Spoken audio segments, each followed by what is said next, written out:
आज के अंक में है कृष्ण भगवान की 16,108 पटरानियों का सच।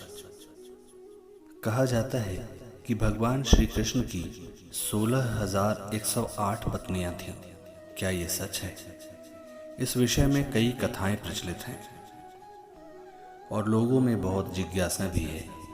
तो आज के अंक में हम आपको बताने जा रहे हैं कृष्ण की 16,108 पत्नियां होने के पीछे क्या रहस्य है। पहले हम भगवान श्री कृष्ण के उन विवाह के बारे में बताएंगे जिनका वर्णन हमें पुराणों में मिलता है। कृष्ण भगवान और रुक्मिणी का विवाह। महाभारत के अनुसार कृष्ण ने रुक्मिणी का हरण कर उनसे विवाह किया था। विदर्भ के राजा भीष्मा की पुत्री रुक्मिणी भगवान कृष्ण से प्रेम करती थीं और उनसे विवाह करना चाहती थीं। रुक्मिणी सर्वगुण संपन्न और अति सुंदर थी। उसके माता पिता उसका विवाह कृष्ण के साथ करना चाहते थे, किंतु भाई रुक्मी चाहता था कि उसकी बहन का विवाह छेदी राज शिशुपाल के साथ हो। यही कारण था कि कृष्ण को रुक्मिणी का हरण करके उनसे विवाह करना पड़ा।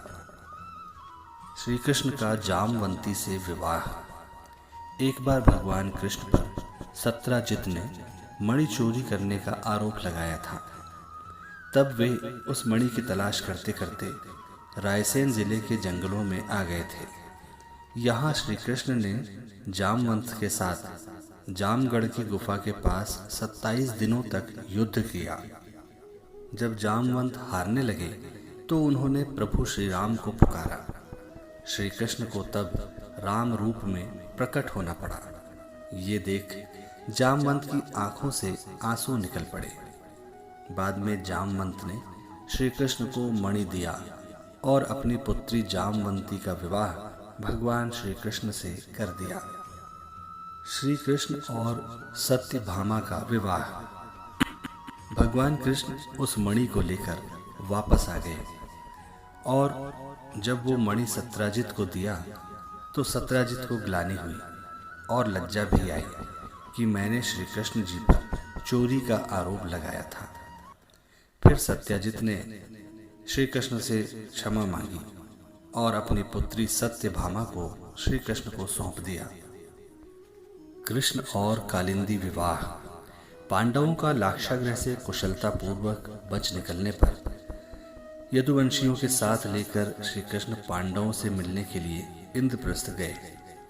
युधिष्ठिर, भीम, अर्जुन, नकुल, सहदेव, द्रौपदी और कुंती ने उनका अतिथि पूजन किया। इस प्रवास के दौरान एक दिन अर्जुन को साथ लेकर भगवान कृष्ण वन विहार के लिए निकले। जिसमें वे विहार कर रहे थे, वहां पर सूर्यपुत्र कालिंदी श्री कृष्ण को पति के रूप में पाने की कामना से तप कर रही थी। कालिंदी की मनोकामना पूर्ण करने के लिए श्री कृष्ण ने उनके साथ विवाह कर लिया। श्री कृष्ण और मित्रविदा का विवाह। फिर एक दिन श्री कृष्ण उज्जैनी की राजकुमारी मित्रविदा को स्वयंवर से वर लाए। उसके बाद श्री कृष्ण कौशल के राजा नग्रजीत के साथ बैलों को एक साथ नाथ कर उनकी कन्या सत्या से पाणी ग्रहण किया। उसके बाद श्री कृष्ण का कैकेयी की राजकुमारी भद्रा से विवाह हुआ। भद्र देश की राजकुमारी लक्षणा भी श्री कृष्ण को चाहती थी, लेकिन उनके परिवार कृष्ण से विवाह के लिए तैयार नहीं थे। तब लक्ष्मणा को श्री कृष्ण अकेले ही हर कर ले आए।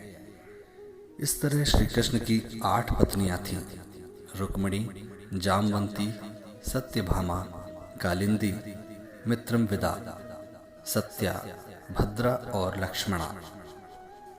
श्री कृष्ण अपनी 8 पत्नियों के साथ द्वारिका में सुखपूर्वक रह रहे थे।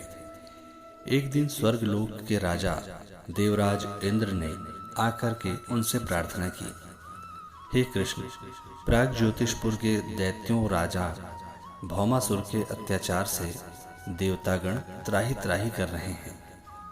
क्रूर भौमासुर ने वरुण का छत्र, आदित्य के कुंडल और देवताओं की मणि छीन ली है और वे त्रिलोक विजयी हो गया है। इंद्र ने कहा, भौमासुर ने पृथ्वी के कई राजाओं और आम जनों की अति सुंदर कन्याओं का हरण करके अपने यहाँ बंदी गृह में डाल रखा है। कृपया उन्हें बचाइए प्रभु।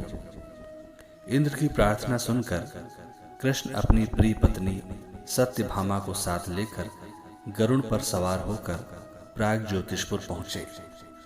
वहां पहुंचकर भगवान कृष्ण ने अपनी पत्नी सत्यभामा की सहायता से सबसे पहले मुर दैत्यों सहित मुर के 6 पुत्र ताम्र, अंतरिक्ष, श्रवण, विभावसु, नवश्वान और अरुण का संहार किया। मुर दैत्यों के वध हो जाने का समाचार सुनकर भौमासुर अपने अनेक सेनापतियों और दैत्यों की सेना के साथ युद्ध के लिए निकल पड़ा। भौमासुर को स्त्री के हाथों मरने का श्राप था, इसलिए भगवान श्री कृष्ण ने अपनी पत्नी सत्यभामा को सारथी बनाया और घोर युद्ध के बाद अंत में कृष्ण ने सत्यभामा की सहायता से भौमासुर का वध कर डाला।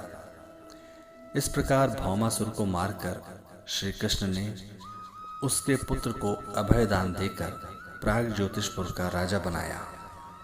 भौमासुर के द्वारा हरण कर लाई गई 16,108 कन्याओं को श्री कृष्ण ने मुक्त कर दिया। ये सभी वे नारियां थीं जिनका अपहरण किया गया था या फिर भय के कारण उपहार में दी गई थीं और किसी और माध्यम से उस कारागार में लाई गई थीं। वे सभी कन्याएं भौमासुर के द्वारा पीड़ित थीं, दुखी और अपमानित थीं, लांछित और कलंकित थीं। सामाजिक मान्यताओं के चलते भौमासुर द्वारा बंधक बनाकर रखी गई इन नारियों को कोई भी अपनाने को तैयार नहीं था।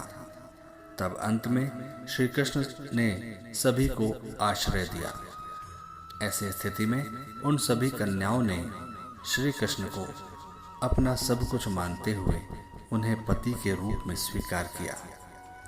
लेकिन श्री कृष्ण उन्हें इस तरह से नहीं मानते थे।